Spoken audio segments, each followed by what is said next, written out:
Hello friends, welcome you all to yet another interesting video. Hope you are all safe and sound during this very difficult period for all of us. We all hope and pray that we will be out of this problem very soon. The topic for today is how do you spend well and live happily.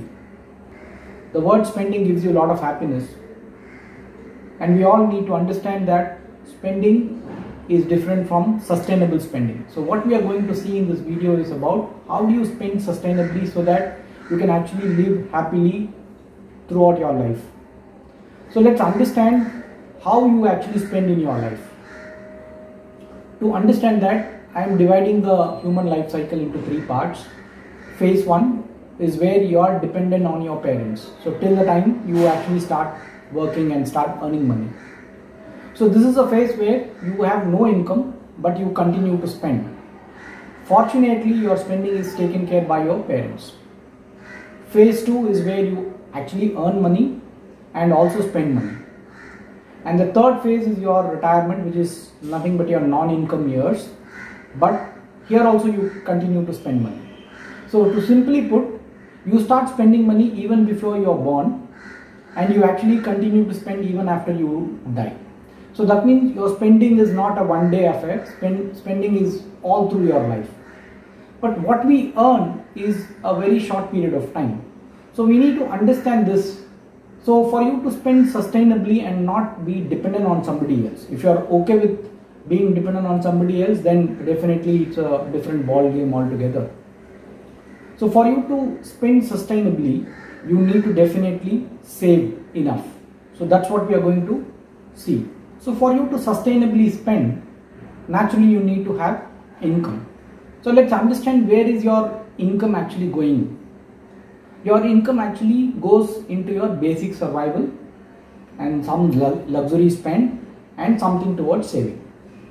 So let me give you an example. Assuming you are earning say 5 lakh rupees a year.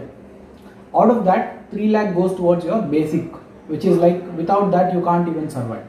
So the first 3 lakhs goes towards your survival for the year, and the remaining 1.5 lakhs goes towards your luxury spend.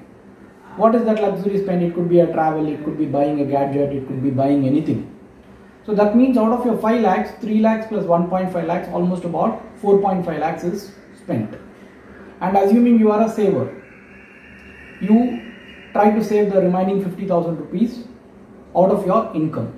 So there are people who actually spend more than what they earn. So we are not speaking about them. We are speaking about people who are willing to save money. So assuming you save this 50,000 rupees and spend the remaining 4.5 lakhs, this is how your income is generally spread. So now with whatever money you are planning to save, the next question comes is how to invest. And immediately we look at how much returns will I make out of this 50,000 rupees. As if returns are under our control. Assuming you decide to invest this 50,000 rupees, then the immediate next question is, will my money grow at 10% or will it grow at 12% and things like that. Let's understand what is the difference of money growing at 10% and 12% over a 1 year period. Assuming your 50,000 rupees grows at 10%, that means you are making about 5,000 rupees at the end of the year. Assuming your money grows at 12%, that means your 50,000 would have generated 6,000 rupees income. That means we are speaking about a difference of about 1,000 rupees. Of course, this 1,000 rupees is important, but money growing at 10% or 12% is not in our control, and there is no point in trying to control things which is actually not in our control.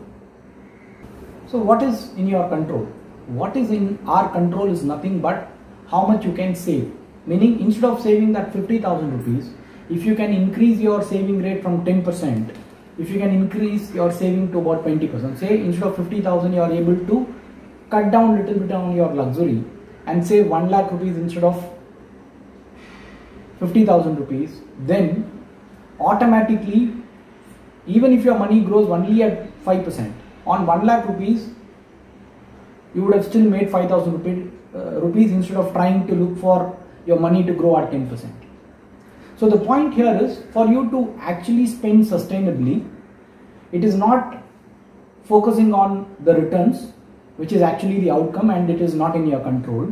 what is in your control in this entire journey is nothing but your saving rate. So if your saving rate is high, if you can save more than 30% of your income towards saving, automatically you will become wealthy. So the secret for you to be wealthy is not about how much returns you make out of your investment.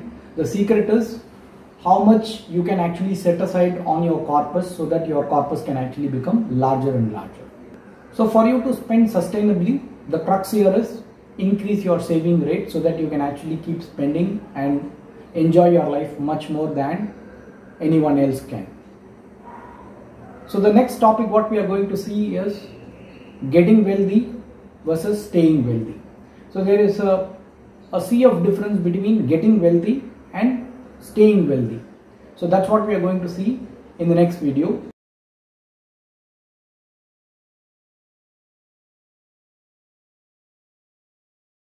Please do subscribe to our YouTube channel, Canary Capital Solutions, and don't forget to press the bell notification. Thank you for watching.